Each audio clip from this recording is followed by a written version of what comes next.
I almost didn't go. That's the part my friends would laugh at the most because they know me. They know I'd rather spend a Sunday afternoon sanding a chair in my workshop than sit across from a stranger and pretend I enjoy small talk. They call me the lone wolf, like it's some joke, like I'm secretly sad about it. The truth is, I've always liked quiet. The kind that smells like pine and fresh-cut wood. The kind that lets you breathe. But when my phone buzzed on Friday night and Derek wrote, "Blind date. Sunday, 3 p.m. Lakeview coffee by the water," I knew I was in trouble. Not because I wanted it, because they wanted it for me.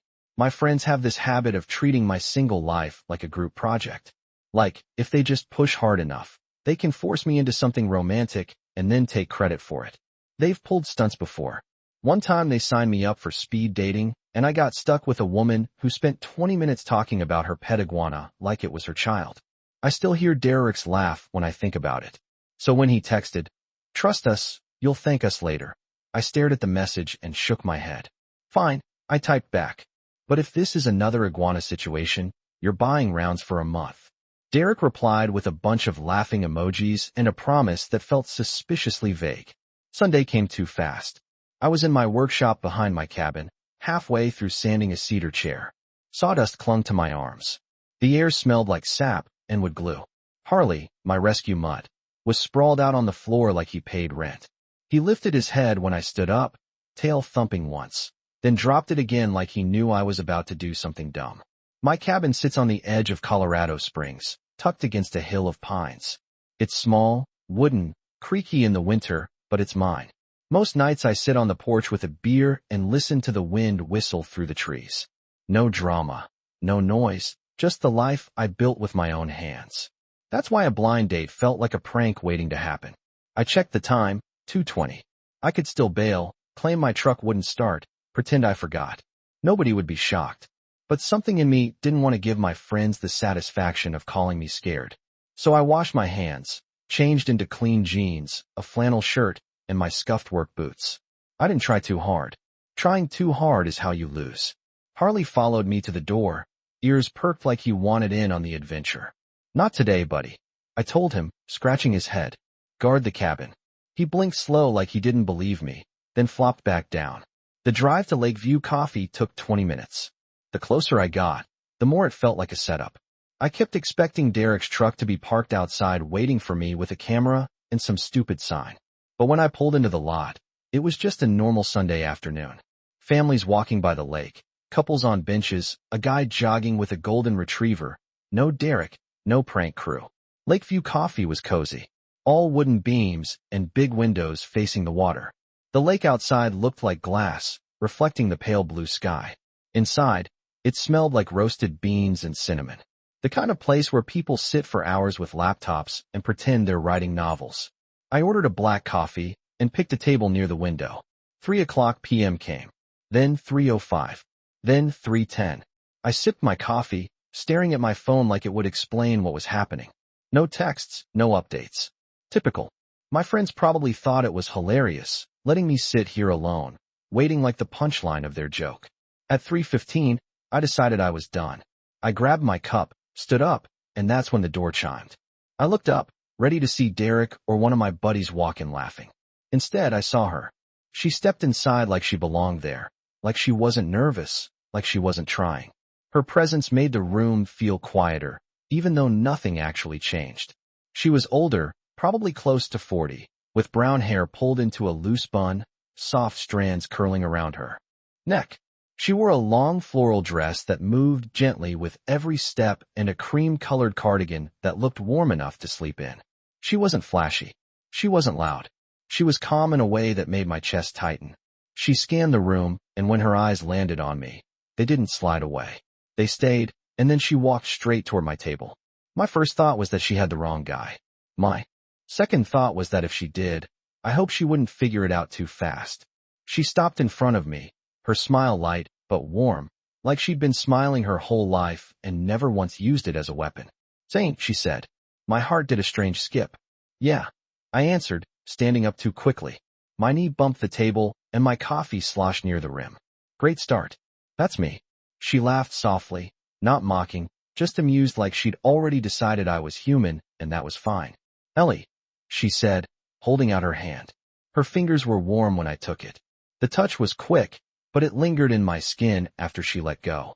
She sat down across from me like it was the most natural thing in the world. I blinked, still catching up. I looked past her shoulder, half expecting my friends to pop out from behind a plant. Nobody did. Elise leaned back, studying me with an expression that was equal parts curious and entertained.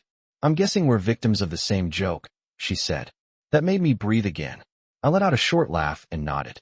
"Yeah," I said. "My friend Derek thinks he's hilarious. He told me I'd thank him later." Elise's smile widened. "My friend Lisa said the same thing," she replied. "Told me to show up and meet a guy named Zane. She said I needed to get out more." I shook my head, disbelief mixing with something else I didn't want to name.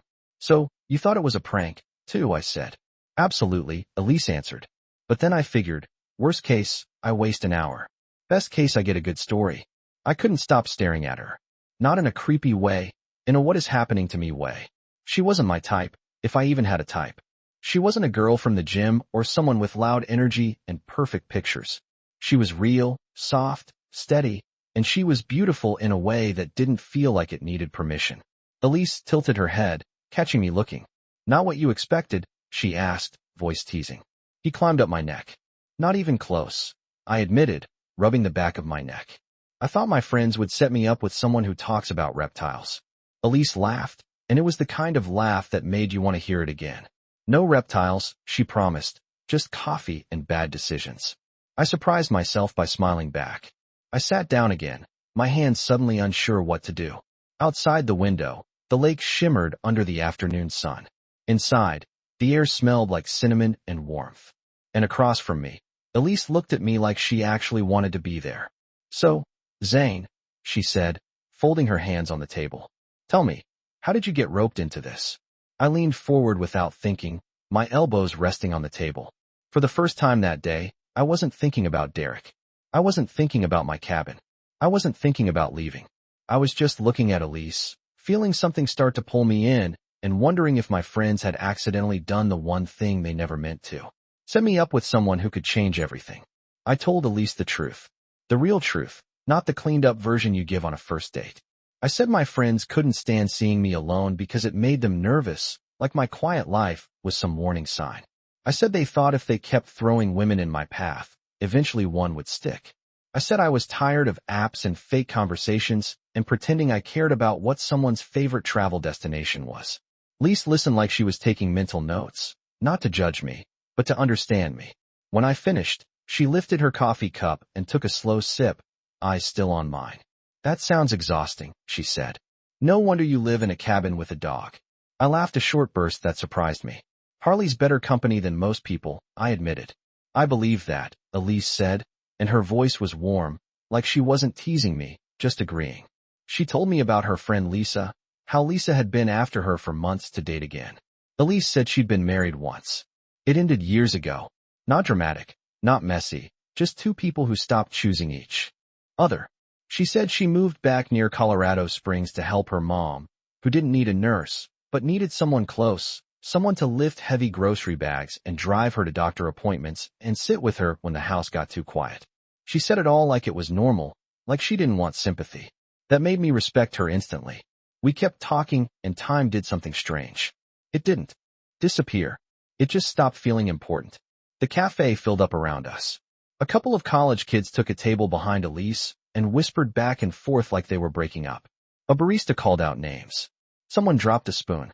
The sound of laughter drifted from the counter, but Elise and I stayed in our own pocket of air. I told her about my work, the way I pick up freelance carpenter gigs around the outskirts of town. Decks, fences, furniture repairs. I told her about the little wooden animals I carve when my mind gets too loud. Moose, bears, owls, stuff I can hold in my hand and feel proud of. She leaned forward when I talked like she could picture it all. "You make things that last," she said. "That's rare." "It's just wood," I answered, but my voice came out softer than I meant. Elle shook her head. "It's not just wood, Zane. It's you taking something rough and making it solid." I didn't know what to do with that, so I looked out the window at the lake and pretended I wasn't affected, but my chest felt warmer. At some point, she asked about Harley again. I showed her a picture on my phone. He was sitting on my porch with a stick in his mouth and a look on his face like he was guarding the whole mountain. Elise laughed and covered her mouth with her hand. He looks like he judges strangers, she said. He does, I said, but he's got a good heart. Elise's eyes softened in a way that made my throat tighten. I like dogs that have been through things, she said quietly. That line sat between us for a second, heavy in a way neither of us explained. I didn't push. She didn't either.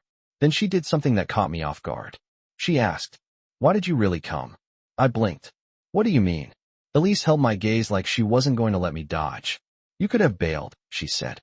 "Most guys would, especially if they thought it was a prank, but you came anyway. Why?" I stared at her, trying to find a smooth answer. There wasn't one, so I gave her the honest one. "Because I didn't want to be the guy who always runs," I said. "And because part of me was curious." "Curious about what?" "Curious if my life could be different," I admitted. Elise didn't smile. Not right away. She just looked at me like she understood exactly what I meant. Then she nodded once slow. "That's a good reason," she said. We talked until the sun started shifting, turning the lake into a sheet of gold. The light through the window softened and made Elise's face look even calmer, even more unreal. When I realized how late it was, I felt that familiar urge to shut things down before they got too real.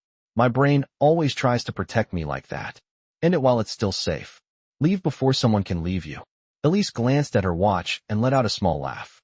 "We've been here a while," she said. "Yeah," I answered, and my voice sounded rough. "I didn't mean to keep you." "You didn't," she said. I stayed. That simple sentence hit me harder than it should have. The baristas started wiping down tables. The lights in the cafe dimmed slightly. The crowd thinned out. Elise stood up and slipped her bag over her shoulder. "Your friends are going to want a full report," she said, smiling. Now I stood too, scratching the back of my neck. "They'll probably throw a party," I said like they just solved my whole life. Elise's smile turned teasing. "Did they?" I opened my mouth, then closed it again, because the answer was no, but also maybe. We walked out together, the air cooler now, the smell of lake water mixing with pine.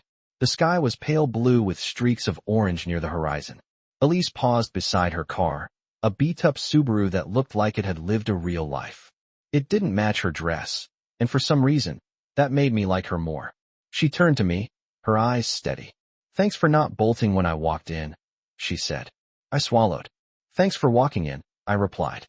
Her smile softened, and for a second, I thought she might step closer. Instead, she just nodded like she was saving something. "I had a good time, Zane," she said. "Me too," I said. And I meant it. She opened her car door, then looked back at me. "If your friends ask, tell them it wasn't a joke," she said. "Tell them it was coffee." Then she got in and drove away, her taillights disappearing down the road that wrapped around the lake. I stood there longer than I should have, hands in my pockets, feeling the cold air on my face. It took me a full minute to realize something. My phone was still in my hand. I still didn't have her number. And for the first time in years, I cared enough to feel stupid about it. When I got back to my cabin, Harley met me at the door like he'd been waiting for a report, too. He jumped up, paws on my chest, then dropped down and trotted in circles like he could smell something different on me. I sat on my couch, still in my boots, staring at the wall. I kept replaying Elise's voice, her laugh, the way she said I stayed. My phone buzzed. Derek's name popped up. "So Lone Wolf," he texted. "How bad was it?" I stared at the screen, my thumb hovering. Then I talked the only thing that felt true. "It wasn't a joke." A second later, Derek replied, "That's not an answer." "Details." I didn't answer because I didn't have details. All I had was the feeling that something had started. And if I wasn't careful, I'd mess it up before it even had a chance to become real. And that scared me more than any prank ever could. Monday and Tuesday felt longer than they should have. I tried to pretend that coffee date didn't get under my skin, but it did. I kept thinking about Elise's calm voice, the way she looked at me like she wasn't trying to win anything, just trying to see me. I'd be in my workshop measuring a plank, and suddenly I'd remember her laugh. I'd be throwing a stick for Harley and catch myself wondering what Elise was doing right then. And the worst part was I didn't even have her number. I thought about asking Derek for it, but the idea made my stomach twist. I didn't want my friends in the middle of this. If I reached out, it had to be me. Not Derek, not some group chat joke, not a screenshot of my message with laughing emojis under it. So, I did nothing, which is kind of my specialty. I kept sanding wood. I kept my life quiet. I kept telling myself it was just one good conversation and I should move on. Then 2 days later, my phone buzzed while I was wiping sawdust off a table I'd been building for a client. Unknown number. For a second, I thought it was spam. I almost ignored it. Something in me made me open it anyway. Thanks for the unexpected coffee date, the message said. If you want to hear another story about feral cat scratching people, I'm free Thursday evening. I stared at the screen like it might vanish if I blinked. My chest did a strange flip, half relief, half panic. Harley lifted his head like he sensed something shifted. It was Elise. I laughed out loud, one sharp sound, and Harley stood up and trotted over like he wanted in on the joke. I typed back with hands that suddenly felt too big for the phone. Only if you promise not to bring any cats. Thursday works. Her reply came fast. Name the place. I read that twice. She wasn't playing games. She wasn't making me chase. She was just there, open and direct. It made me want to be the same. Lakefront Trail, I typed. 6 p.m. Bring a jacket. It gets cold by the water. Another quick reply. Bring Harley. I want to meet the famous dog. I stared at that message and smiled so hard my cheeks hurt. Thursday came too fast. I spent the whole day pretending I wasn't nervous. I worked on a fence repair job outside town, hammered nails like my life depended on it, and checked the time way too often. When I got home, I showered, changed into a clean flannel, and brushed my hair like that was going to change anything. Harley sat by the door with his leash in his mouth, tail wagging like he knew I was doing something different. All right, buddy, I told him. Don't embarrass me. He blinked, then sneezed, which felt like an answer. The lakefront trail was quiet when I got there, lined with pines and benches, the water reflecting the fading light. A few people walked past with dogs, and a couple held hands like they were in no rush to go anywhere. I spotted Elise sitting on a bench with a thermos in her hands. Her hair was down this time, curling past her shoulders, and she wore a soft gray sweater and jeans. No floral dress, no cardigan, just her, comfortable, real. When she looked up and saw me, her smile hit me like warmth. Then Harley decided he was in love. He tugged the leash and bounded toward her like she was an old friend. Elise laughed and crouched, letting him sniff her hands. She scratched behind his ears, and Harley melted like he'd been waiting his whole life for that exact touch. Wow, she said, still smiling. You are not exaggerating. He is charming. He takes after me, I said, trying to sound casual even though my heart was thumping. Elise lifted an eyebrow.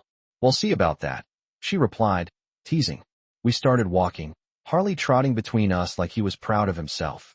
The air smelled like pine and lake water. The sky was pale orange near the horizon, and the trail crunched under our shoes. At first, we kept it light. Elise told me her mom had been in a weird mood all week, complaining about the neighbors and the TV volume. I told her Harley once stole a whole sandwich off my counter and ate it so fast I didn't even notice until I saw the empty plate. Elise laughed and shook her head. You live with a thief, she said. Yeah, I said, but he's cute, so he gets away with it. She looked at me like she was about to say something. Then she didn't. She just smiled and kept walking. That was the thing with Elise. She didn't feel silence just to fill it. She let moments breathe. We stopped near the water where the trail opened up. The lake looked calm, the surface glittering with the last of the sun. Elise held out her thermos. I brought tea, she said. Peppermint. It helps when the air gets sharp. I took a sip, surprised by how warm it was, how thoughtful it felt. Thanks, I said. You didn't have to. I wanted to, she answered. Simple. We walked again, and somewhere along the way, the conversation shifted. It didn't turn heavy like a sudden storm. It turned real, like the sky darkening slowly. Elise asked about my cabin, and I told her how I ended up there after dropping out of community college. How I liked the quiet because it didn't ask questions. How I didn't have to explain myself to trees. She listened, eyes steady. Then she said, I get that. I looked at her. She kept her gaze on the lake. After my divorce, she said, I thought being alone would feel peaceful, and sometimes it does, but other times it feels like a room with no sound in it. Like you're fine, but you're also disappearing. Her words hit me in a way I didn't expect. Because I knew that feeling. I didn't know what to say. So, I said the truth. You're not disappearing, I said. Not to me. Elise glanced at me, and for a second her face softened like she wasn't used to hearing that either.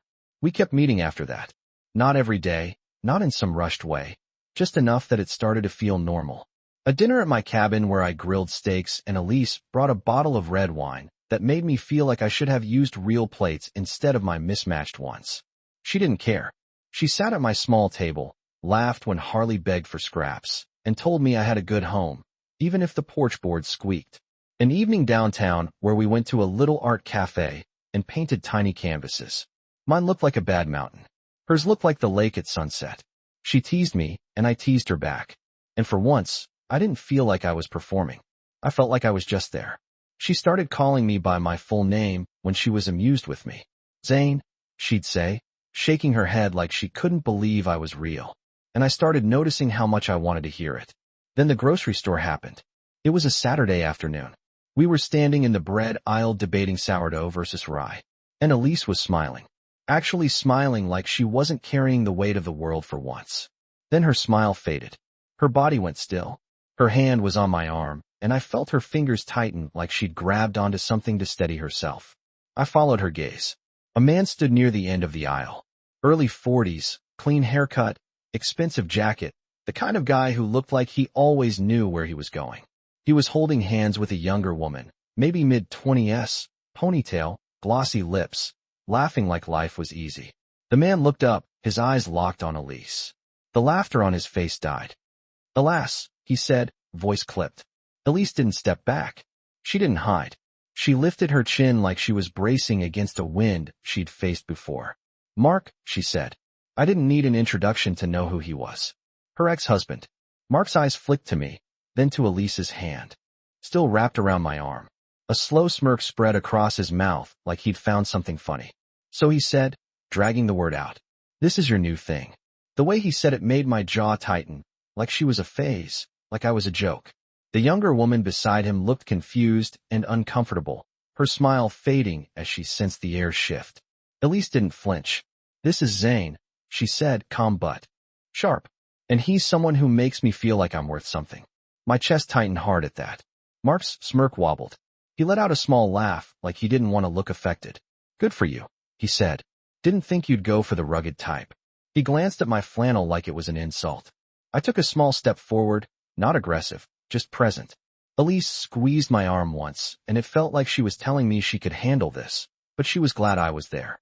Mark's eyes narrowed. "Anyway," he said, already turning away like he wanted the last word without earning it. "Hope it works out." Elise didn't follow him with her eyes. She looked at me instead. Her gaze was steady, but there was something shaking underneath it. "You okay?" I asked, voice low. She nodded, but it wasn't convincing. "Let's go," she said. We left the store with half our groceries and all of that tension sitting between us like a third person in the car. She stared out the window most of the drive. Her hands were folded in her lap, fingers locked tight. I wanted to talk, but I didn't want to say the wrong thing. When we got to my cabin, Elise didn't get out right away. She stayed in the passenger seat, staring at the pine trees like they had answers. "Finally," she said. "He used to make me feel small." My throat tightened. "He doesn't get to do that anymore," I said. Elise swallowed, her eyes glossy but stubborn. "Sometimes it still feels like he does," she admitted. "Seeing him, it brings it back." I reached over and took her hand. "Not here," I said. "Not with me." She squeezed my hand so tight it almost hurt, and I didn't mind. That night after she left, the sky turned dark and the wind picked up outside my cabin like it was warning me of something. I was sitting on my couch with Harley at my feet when my phone buzzed again. A text from Elise. "Mind if I come over tomorrow night? I don't want to be alone." I stared at the message, heart pounding because I could feel it. Whatever this was, it was about to cross into something deeper. And I knew if she walked through my door in the dark, I would not want her to leave. I didn't wait a minute to reply. "Come over," I texted. "Doors open. Harley will act like you live here." She answered with a simple, "Thanks." And somehow that one word made my chest feel tight. The next day dragged. I tried to work, tried to focus on a deck repair job, but my mind kept jumping ahead to the sound of Elise's car on my gravel driveway. I kept thinking about the way she looked in that grocery store, steady on the outside, shaken underneath. I kept thinking about her words. "He used to make me feel small." By evening, the sky over the pines turned a deep gray. A cold rain started, light at first, then steadier, tapping the roof like a soft warning. Harley paced by the front door, ears flicking at every sound. Then I heard it, tires on gravel. I opened the door before she even knocked. Elise stood there with her umbrella dripping. Her hair was damp at the ends, her cheeks pink from the cold. She wore a green sweater and jeans, simple, familiar, like she belonged in my cabin more than she probably realized. Her eyes looked tired, but they met mine with quiet relief. "Sorry to drop in like this," she said. "You're not dropping in," I told her, stepping back to let her inside. "You're coming in." She exhaled, and it sounded like she'd been holding her breath all day. Harley walked right up to her, sniffed her boots, then pressed his head into her leg like he'd made a decision. Elise laughed softly as she bent down to scratch behind his ears. "He's loyal," she murmured. "He knows good people," I said. I took her coat and hung it by the door. The cabin felt warmer with her in it. Not because the heater was running, but because the air changed when she showed up, like the space remembered it could be more than quiet. I made tea, the peppermint kind she liked. We sat on the couch with a blanket over our legs, the rain tapping the windows. Harley curled up at Elise's feet like he was guarding her. For a while, we didn't talk. Not in an awkward way. In the kind of way where words aren't the point. Then Elise stared into her mug and said, "It's not just seeing Mark." I waited. I didn't push. I just stayed still. She swallowed. "It's everything," she continued, "the marriage. The way I kept shrinking myself to keep the peace. The way I convinced myself that quiet was the same as happiness. After the divorce, I told myself I was done. Done trying. Done hoping." She glanced at me, and her eyes looked glassy but determined. "Then you happened, Zane." My throat tightened. I didn't say anything because I knew if I spoke too fast, I'd ruin it. Elise leaned back against the couch, her fingers wrapped around the mug like it was an anchor. "I haven't felt safe like this in a long time," she said, "safe enough to want something again. That scares me." I turned toward her, my shoulder brushing hers. "What scares you exactly?" I asked quietly. "Wanting it or losing it?" Elise's breath caught. "Both," she admitted. "I'm older than you. I've got a mom who depends on me. I've got a past that still tries to pull me backward. I don't want to be a burden in your life." I felt something sharp in my chest, like the idea offended me. "You're not a burden," I said. "Elise, you're the first person who's made my life feel full in a long time." Her eyes held mine. "And if you wake up one day and realize you want someone younger," she whispered, "someone easier." I reached out, touching her cheek with my thumb. "You're not difficult," I said. "You're real, and I don't want easy. I want you." Her lips parted like she didn't expect that answer. She stared at me for a long moment, like she was deciding if she was allowed to believe it. Then she set her mug down with a small shake in her hands. "I don't want to keep doing life alone," she said. Something in me snapped into certainty. "Neither do I," I said. I leaned in. I didn't rush it. I didn't grab. I just moved slow like I was asking permission with every inch. Elise met me halfway. Her lips were warm, soft, tasting faintly of peppermint tea. The kiss wasn't desperate. It was steady, like two people finally letting go of the last bit of fear holding them back. When we pulled apart, her forehead rested against mine. "Zane," she whispered, voice unsteady. "This feels too good to be real." I kept my hand on her cheek. "It's real," I said, "and I'm not going anywhere." Elise's eyes filled, but she didn't cry. She just nodded once like she was letting those words sink into her bones. She stayed that night, not in a reckless way, not in some fast movie moment. She stayed in the way that mattered. We talked until the rain slowed and the cabin went quiet again. She told me stories about her mom, how she used to dance around the kitchen to old jazz records on Sunday mornings. I told her about the first table I ever built, how it leaned so bad I had to shove a folded napkin under one leg just to make it stand. Elise laughed so hard she covered her mouth, and Harley lifted his head like he was judging us both. At some point, Elise fell asleep on my couch with her head on my shoulder, her hand still in mine. I didn't move. I just sat there listening to the rain fade, thinking about how strange life was. 2 weeks ago, I thought I was walking into a prank. Now, I was sitting in my cabin with a woman who made me want to be better and a dog who decided she was family. The next morning, the air outside was clean and cold.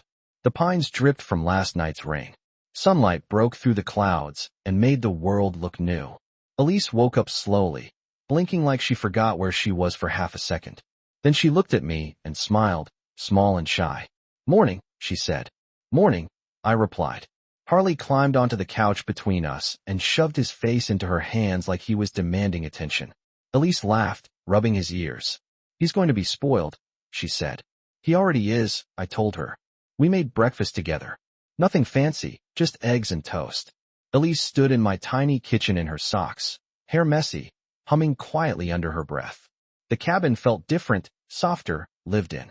After we ate, she stared out the window at the trees. I should check on my mom, she said, voice gentle. But I don't want this to be a one-time thing, Zane. It won't be, I said. She turned to me, searching my face. Promise? She asked. I stepped closer, took her hands. I don't make promises I can't keep, I said. But I can tell you this. I want you in my life. Not as a secret, not as a temporary thing. I want to build something with you. Slow, steady, real. Elise's eyes went soft, and she nodded. Okay, she whispered slow and steady. When she left, she didn't rush. She stood on my porch for a moment, the sunlight catching her hair. She kissed me once, quick but sure, then walked to her Subaru. I watched her drive down the gravel path until the trees swallowed her up. My phone buzzed a minute later. A text from Derek. So, was it a joke? I stared at the message, then looked around my cabin. The mug Elise used sat in my sink. Her cardigan was still hanging by my door because she forgot it. Harley was at the window, watching the road like he expected her back. I typed my reply. No, it wasn't a joke. It was the best thing you've ever done for me. Then I set my phone down and smiled to myself because the truth was even bigger than that. My friends thought they were setting me up for a laugh, but they accidentally set me up for a